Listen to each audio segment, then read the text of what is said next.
Conto de mistério, o barulho misterioso. Produção coletiva dos alunos do 5º ano B.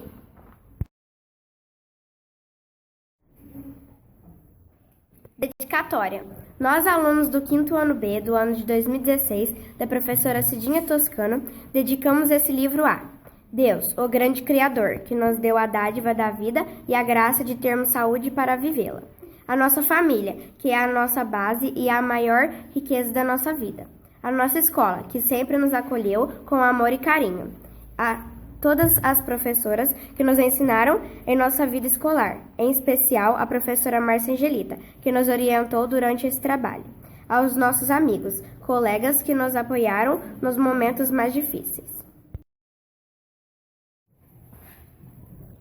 No entardecer, um menino chamado Igor, que era alto, magro, com cabelos loiros e enrolados e olhos azuis, estava sentado em um degrau na frente de sua casa. Por sinal, uma casa muito bonita de cor verde, grande e com um belo jardim na frente, com flores das mais belas, que exalavam perfumes por todo o quarteirão daquele pacato bairro da pequena cidade de Lamascou. Igor estava envolto em seus pensamentos, pensando em sua formatura que se aproximava, onde teria um belo baile, e ele estava sem coragem de chamar Luana, a garota de cabelos castanhos claros e longos, pele branca como a neve e olhos verdes que ele gostava, para ser seu par na bela noite, quando de repente escutou um barulho estrondoso. O barulho foi tão forte que ele despertou dos seus pensamentos e levantou-se apavorado. Olhou para todos os lados e não conseguiu perceber de onde havia vindo aquele som tão assustador, parecendo que algo estava rasgando os céus e fazendo a terra tremer. Deu uma volta de quarteirão e nada de estranho encontrou, então resolveu voltar para casa, achando que aquele som não havia sido algo real, que fazia parte de um momento de alucinação. Entrou em casa e, como seus pais não haviam chegado do trabalho ainda, ele desceu até a geladeira, pegou uma garrafa de leite e colocou no copo. E quando levantou o copo, este aproximou-se até seus lábios. O barulho ocorreu novamente, fazendo tremer, e caiu todo o leite em sua camisa amarela. Após esse segundo barulho estrondoso, teve certeza de que era real e não uma alucinação. Em um momento que estava com os pensamentos longe, largou o copo na pia e saiu para fora à procura de pistas que o fizesse descobrir de onde vinha esse som tão estarrecedor. Andou pelo quarteirão olhando cuidadosamente para os lados e nada encontrou. Mas ao virar a esquina, notou que no prédio onde funcionava um teatro e há muito tempo estava trancado com uma placa de vende, estava com as portas abertas, achou estranho e resolveu entrar. Ao entrar, as portas se fecharam, achou estranho e assustado e curioso para descobrir se não se de lá que o barulho havia vindo. Cuidadosamente, começou a andar dentro daquele antigo teatro, que outrora apresentou lindas peças teatrais, alegrando toda a população. Viu que após anos fechado, ele estava caindo aos pedaços. Cadeiras quebradas e empoeiradas, paredes com rachaduras, cortinas rasgadas por todo lado e teias de aranha. Começou a caminhar entre as fileiras no corredor do meio, e ao chegar perto do palco, houve um barulho no alto, e ao olhar para cima, viu um gato preto com um olho vermelho e outro branco, correndo e entrando dentro de um pequeno buraco. E ao voltar seus olhos para o caminho, um incrível vento uivando, batendo nas janelas e fechando-as. Igor fica assustado e petrificado, e nesse momento não consegue nem pensar no que fazer. Logo após, desmaia. Passa-se um tempo, Igor volta a si e percebe que está em outro lugar. Não consegue imaginar como foi parar ali. Então começa a andar um lugar para outro e de repente depara com um armário cheio de roupas de magia. Olha tudo detalhadamente e descobre a frase: a magia começa aqui. Então, como num toque de mágica, a parede começou a se mover, e Igor se depara com um túnel muito escuro, e assim, curioso, foi andando, bem devagar, e à medida que mais se adentrava ao túnel, começou a sentir-se atraído por um pequeno brilho bem distante de onde estava. E como se tivesse hipnotizado, foi seguindo a luz e percebendo que quanto mais andava, mais o brilho aumentava. De repente, se depara com um clarão enorme. Igor vê à sua frente um caminho de pedras e no final uma portinhola. Faz diversas tentativas para abri-la, mas não consegue.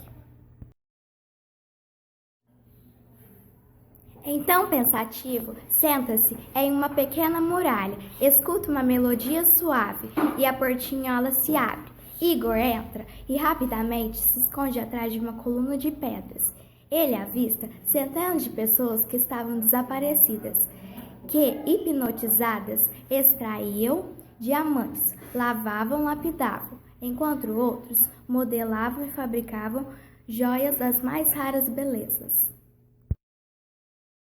Igor retorna à sua casa para pegar seu filmador e uma pedra de esmeralda, com um dragão dentro, pois se lembrou de que ela era igual à do mágico, e sendo assim, deveria conter os mesmos poderes utilizados pelo mágico. Sai apressadamente rumo à casa de Luana para convidá-la para ir com ele investigar o túnel, mas chama por diversas vezes e ninguém atende. E assim, Igor, intrigado com o que viu na passagem secreta do túnel, volta ao local e, escondido atrás de uma coluna de pedra, filma tudo e silenciosamente sai à procura da delegacia. Chegando lá, é atendido pelo Sr. Marcel, moreno, alto, cabelos pretos e ondulados, e olhos verdes, que ao assistir à filmagem reúne um grupo de policiais para resgatar os prisioneiros escravizados.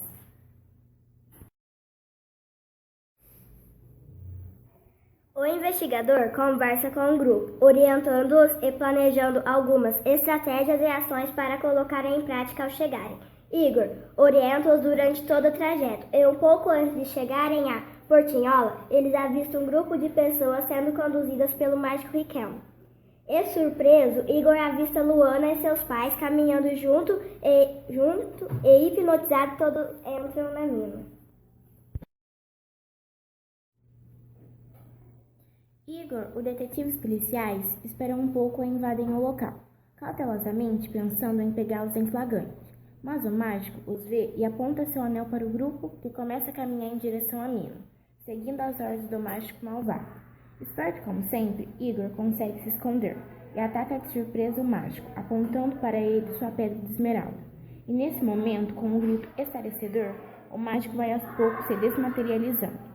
E no lugar onde ele estava só restou sua cinza. Então, Igor aponta novamente sua pedra de esmeralda para as pessoas hipnotizadas. Elas começam a voltarem a si, recuperando a consciência e o controle da sua própria mente.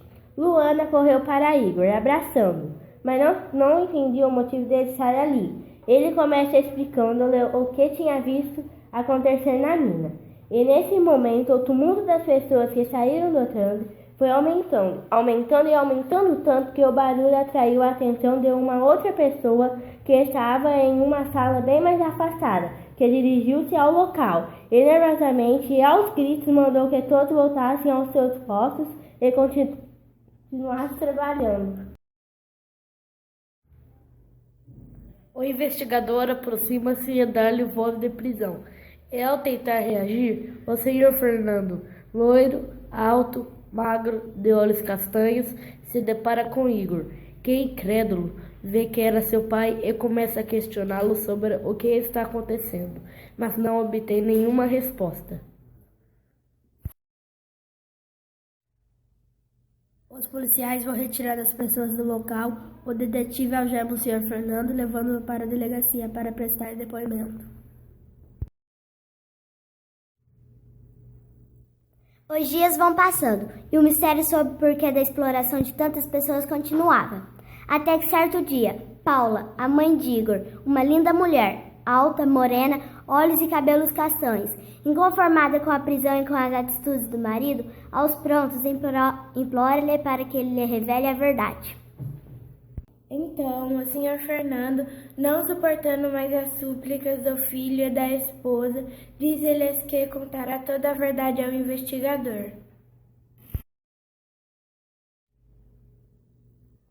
É assim, ele explica a todos que sua fábrica de joias estava falida e, no desespero para recuperá-la, teve a ideia de fazer um pacto com o mágico malvado, que hipnotizava as pessoas, levando-as para a mina secreta, na qual todos os processos de extração e fabricação de joias era feito com escravidão e exploração, sem nenhum custo para ele, facilitando a recuperação de sua fábrica de joias de diamante.